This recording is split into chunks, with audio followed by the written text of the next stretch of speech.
హిమాచల్ ప్రదేశ్ పర్యాటకులతో కిటకిటలాడుతోంది. Year end celebrations కోసం సిమ్లాకు టూరిస్టులు పోటెత్తుతున్నారు. గత కొంతకాలంగా భారీ వర్షాలు, వరదలతో అల్లాడిపోయిన హిమాచల్ ప్రదేశ్ ప్రస్తుతం పర్యాటకులతో కళకళ్లాడుతోంది.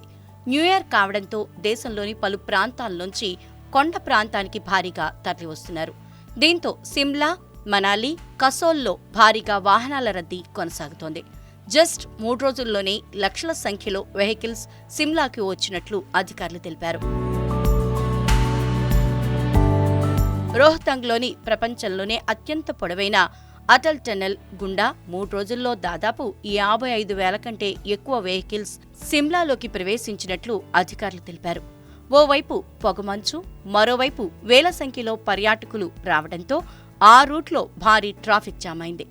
ట్రాఫిక్ స్తంభించిపోవడంతో పర్యాటకులు తీవ్ర ఇబ్బందులు ఎదుర్కొంటున్నారు. అక్కడి పార్కింగ్ ప్రాంతాలన్నీ పూర్తిగా నిండిపోవడంతో టూరిస్టులంతా తమ వాహనాల్ని రోడ్ల పక్కనే పార్కింగ్ చేయాల్సిన పరిస్థితి వచ్చింది. మరోవైపు కొత్త సంవత్సరం వేడుకల కోసం ఈ వారంలో 1,00,000కు పైగా వెహికల్స్ సిమ్లాలోకి ప్రవేశించే అవకాశం ఉందని అధికారులు వెల్లడించారు. ఇక ట్రాఫిక్ సాఫీగా సాగేలా చూడటం కోసం భారీ సంఖ్యలో పోలీసులను మోహరించామని ఎస్పీ తెలిపారు. సుమారు 300 మంది పోలీసులు విధులు నిర్వహిస్తున్నట్లు పేర్కొన్నారు.